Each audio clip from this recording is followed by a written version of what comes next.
सर्वोदय नमस्कार बच्चों। मैं उमेश चंद्र शुक्ल नवंबर के छात्रों को ट्यूशन भाग 1 गद्य खंड पाठ 3 एवरेस्ट की मेरी शिखर यात्रा कहानी को पुनरावृत्ति कराने जा रहा हूँ। बच्चों, सबसे पहले हम लेखक बचेंद्री पाल का परिचय जान लेते हैं। बचेंद्री पाल का जन्म 24 मई 1954 को उत्तरांचल में चमोली जिले के बेवा गांव में हुआ था। उनकी माता का नाम हंसादेवी नेगी और पिता का नाम किशन सिंह पाल था। उन्होंने संस्कृत विषय से एमए और बीएड किया। इंडियन माउंटेन फाउंडेशन द्वारा साहसी महिलाओं की खोज में एवरेस्ट पर चढ़ाई के लिए उनका चयन किया। एवरेस्ट पर विजय पाने वाली वे पहली भारतीय महिला पर्वतारोही हैं। एवरेस्ट की चोटी कहानी।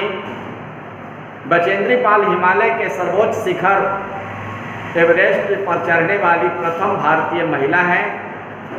प्रस्तुत पाठ में उन्होंने अपनी यात्रा की चर्चा की है। इस यात्रा में उन्हें भारी मुश्किलों का सामना करना पड़ा। जिस दिन उन्होंने अपनी यात्रा शुरू की उसी दिन से दिक्कतें शुरू हो गई। जहां से उन्हें यात्रा शुरू करनी थी वहीं कड़ी ठंड पड़ रही थी, तेज बर्फीली हवाएं चल रही थी। लेकिन बचेंद्री पाल उससे डरी नहीं, बल्कि उनका एवरेस्ट के प्रति जो आकर्षण था वह और तीव्र हो गया। अगले 2 दिन में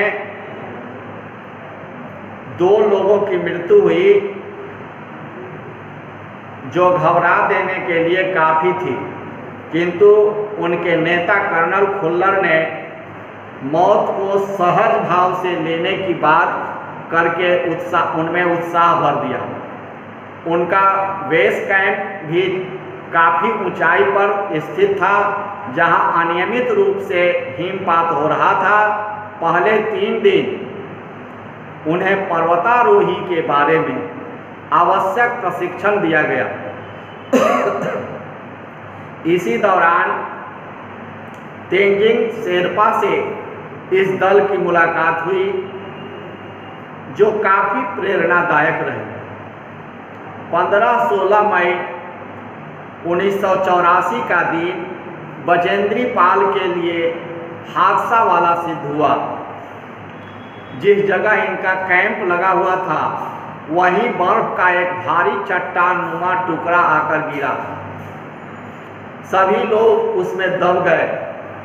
संजोग से किसी की भी मृत्यु नहीं हुई, लेकिन बचेंद्री को छोड़कर बाकी लोग घायल हो गए और वापस भेज दिए गए।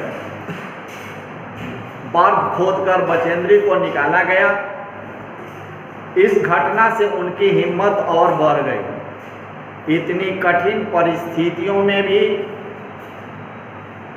उन्हें अपने साथियों की मदद करने का विचार रहता था। ऐसे ही एक मौके पर वह एक साथी की मदद के लिए नीचे उतर आई। साउथ पोल कैंप, जो पृथ्वी पर सबसे कठोर जगह नाम से मशहूर है, उस पर इनका अगला कैंप लगा, जहां से अगली सुबह बचेंद्री और अंगदोर जी ने चढ़ाई शुरू की। अंगदोर जी बिना ऑक्सीजन के चढ़ाई कर रहे थे। उनसे बचेंद्री बहुत प्रभावित थी। कैंप से केवल यही 2 लोग थे। बहुत सुबह जब भयानक ठंडी हवा चल रही थी, दोनों ने अपनी यात्रा शुरू की। जब वे एवरेस्ट के कुछ नीचे आराम कर रहे थे तो लहाटू नामक सहयोगी उनसे आ मिला। उन्होंने पुनः अपनी यात्रा आरंभ की। हवा बहुत तीव्र और ठंडी थी। बचेंद्री ठंड और उड़ती हुई भुरभुरी बर्फ के कारण दृष्टि की शून्यता का शिकार हो गई। उन्हें लगता वे खाई में गिरने जा रही हैं। इन मुश्किलों का सामना करते हुए 23 मई 1984 के दिन दोपहर 1:07 पर वे एवरेस्ट की चोटी पर खड़ी थीं। वे ऐसा करने वाली प्रथम भारतीय महिला थीं। वहाँ संकरी जगह पर उन्होंने बर्फ को हटाया। बचेंद्री पाल ने अपने साथ लाए हुए माँ दुर्गा के चित्र और हनुमान चालीसा को लाल कपड़े में लपेटा और बर्फ में श्रद्धा से ढक दिया। अंगदौर जी, जिन्होंने उन्हें प्रोत्साहित किया था, बचेंद्री के अभिवादन में उन्होंने कहा, बचेंद्री का अभिवादन किया और उन्होंने कहा कि बचेंद्री, एवरेस्ट पर चढ़ने की सूचना बाकी टाकी से नीचे के लोगों को दी गई। कर्नल खुल्लर के शब्द ऐसा लगा जैसे सारा देश कह रहा हो। वे बोले कि देश को तुम पर गर्व है। अब तुम ऐसे संसार में वापस जाओगी जो तुम्हारे अपने पीछे छोड़े हुए संसार से एकदम भिन्न होगा। उन्होंने कहा था कि इस बड़ी सफलता के लिए मैं तुम्हारे माता पिता को धन्यवाद देना चाहूँगा। यह सुनकर बचेंद्री पाल बहुत प्रसन्न हुई।